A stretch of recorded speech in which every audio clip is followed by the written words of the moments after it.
Okay, welcome back again to Sweet Basil Girls at Ethereal Exchange. We're talking specifically today about this doll.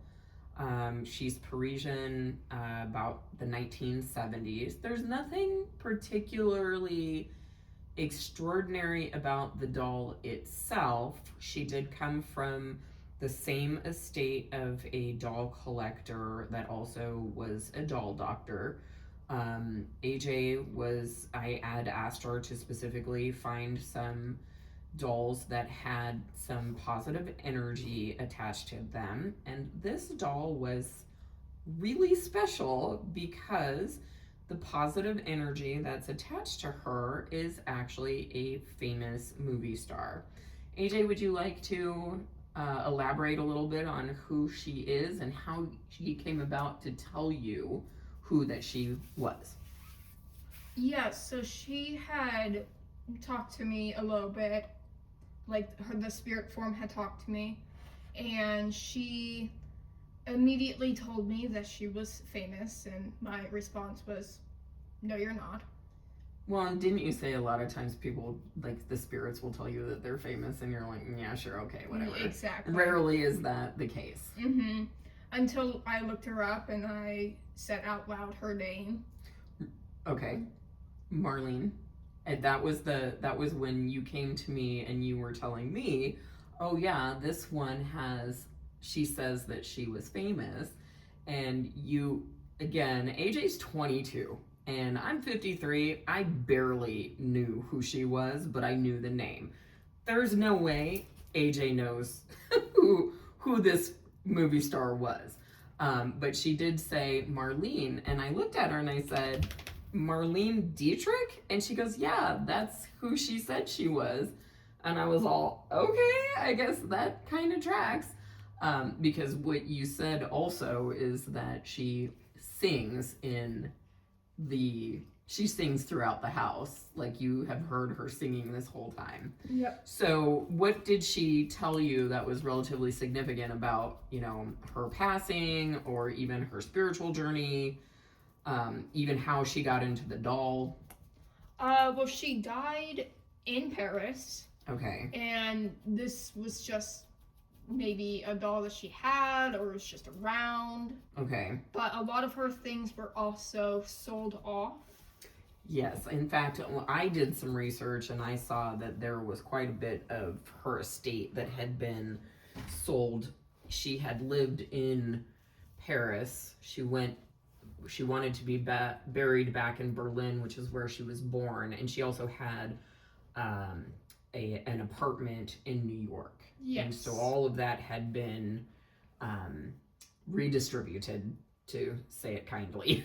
Yes, so she went on her spirit journey, her afterlife journey. Right, which is... And then she ended in New York. Okay. And so this doll was already in the States. Okay.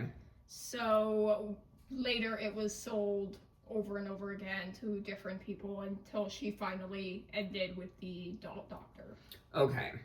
And one thing that we learned from having been with the doll doctor for so long was that she did not enjoy it there. No, she did not. She did not enjoy all of the excessive energy in that house. Yes, I mean this house easily had 200 to 300 dolls in it just when we were there. I thought one thing that was kind of interesting about it was she did not care for this dress that she's wearing. Mm-hmm. And upon further discussions that you had with her, you learned about her trouser project. Yes.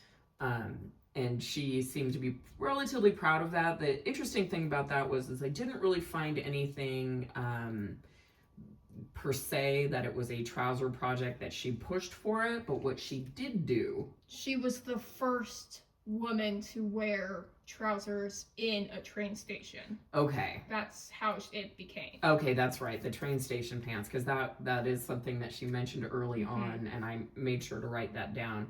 But that was one thing that she was well known for kind of bucking the norm, and instead of always wearing dresses, she did choose to wear pants, which for her at that time was not very common. So, we did talk a little bit about her passing. So she passed from kidney failure in Paris. And one thing when we were getting ready to do this, I was asking if she had any sort of information that she wanted us to pass along or for people to know. And you were just talking about when she was bedridden for the last decade of her life, and she really didn't let anybody in to see her, but she said she would call people on the phone. Yeah, she would call her friends constantly. And then when she would get called, she would pretend to be her own maid. Yeah, so I thought that was rather humorous, and she wanted us to know that and wanted us to pass that along. As well, one of the things about her that she was, that she's pretty proud of was that during World War II, she did participate in a lot of the USO, with the troops, with the performances and whatnot. So, and one thing that I find to be notable and sort of fun about her is we are kind of trying to find our way making these videos because we want people to understand about spirits and energies and attachments. One of our previous videos that we did was with a portrait, and the woman's name was Pearl Downing Harris. And I do still have the portrait, which means we do also still have the spirit. And AJ would say that after she arrived here, she would find her sitting in our kitchen drinking tea. And now, Marlene has decided to join her in that. And in drinking tea at the kitchen table, and they share their stories with each other. Yeah, which I find to be quite lovely, just because, especially, we would say Marlene is an enlightened soul. Mm-hmm. So she has done her spiritual journey, and she can kind of do whatever she wants at this point. Yeah. And so she does have strong memories, and she has a lot that, you can verify with her and she is very, for lack of a better way of putting it, very aware of everything that's kind of going on. She remembers her past. She's got a lot to say, and she's still very much the person that she was before she passed. Is there anything else you want to talk about? No. Okay, well, I think that this one is probably one of the coolest things that we have discovered. And, again, the doll itself isn't necessarily super significant, but I do believe that having Marlene Dietrich attached to it is quite a lovely thing. And anybody that is a sensitive might find her singing and enjoy their time with her. So thank you again for joining us, and we hope you'll see our next ones.